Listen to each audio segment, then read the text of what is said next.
Hello દોસ્તો, સ્વાગત છે તમારું મારી ગુજરાતી સ્ટોરી ચેનલમાં. રણબંકાનો લોહીનો તિલક. કચ્છના રણની એ રેતી જ્યાં સૂરજ દાદા જાણે અગનગોળા ફેંકી રહ્યા હતા. પવન ફૂંકાય તો પણ એમાં વરાળ લાગે એવા ધોમધકતા તાપમાં દેવગઢ નામના કિલ્લા પર કેસરીય ધ્વજ લહેરાતો હતો. આ ગામનો સીમાડો સાચવવાની જવાબદારી હતી જુવાન જોધ રાજવીર સિંહ પર. રાજવીર એટલે જેની મૂછોના આંકડા જોઈને દુશ્મનના કાળજા કાપી જાય. તેની આંખોમાં વતન માટેનો પ્રેમ અને અન્યાય સામેનો આક્રોશ હંમેશા સળગતો રહેતો. એક સાંજની વાત છે. સીમાડેથી સમાચાર આવ્યા કે પાડોશી રાજ્યના ક્રૂર સેનાપતિ ખંજર ખાને દેવગઢ પર ચડાઈ કરી છે. તેની પાસે હજારોનું સૈન્ય હતું, જ્યારે રાજવીર પાસે માત્ર મુઠ્ઠીભર સાવજ જેવા સોરઠી શૂરવીરો. ખંજર ખાને સંદેશો મોકલાવ્યો, રાજવીર, કિલ્લાના દરવાજા ખોલી નાખ, તારો જીવ બચી જશે.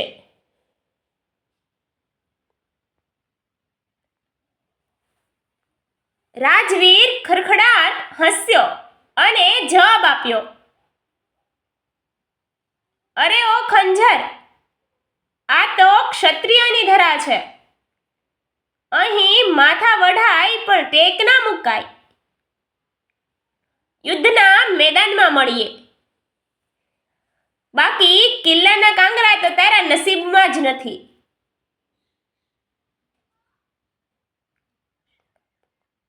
બીજા દિવસે સવારે રણશીંગા ફૂંકાયા. હર હર મહાદેવના નાદથી આખું રણ ગાંજી ઉઠ્યું. રાજવીર પોતાની ઘોડી વીજળી પર સવાર થઈને દુશ્મનના ટોળામાં ખાબક્યો. જાણે સિંહ ઘેટાળના ટોળામાં પડ્યો હોય. તલવારોની તીખી ધાર વીજળીની જેમ ચમકવા લાગી. રાજવીરની તલવાર જ્યારે ફરતી હતી ત્યારે દુશ્મનોના માથા ગાંજરમૂળાની જેમ વઢાતા હતા. લોહીની નદીઓ વહેવા લાગી. પણ રાજવીર થાકવાનું નામ નહોતો લેતો. તેના શરીરે ઘા પડ્યા હતા, પણ એ ઘા તો એના માટે શણગાર સમાન હતા.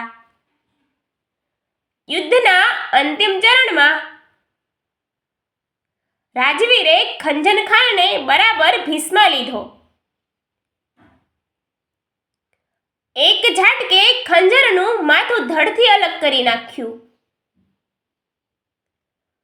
દુશ્મન સેના ભાગવા લાગી, પણ અફસોસ, રાજવીરને પાછળથી એક ઝેરી તીર વાગ્યું હતું.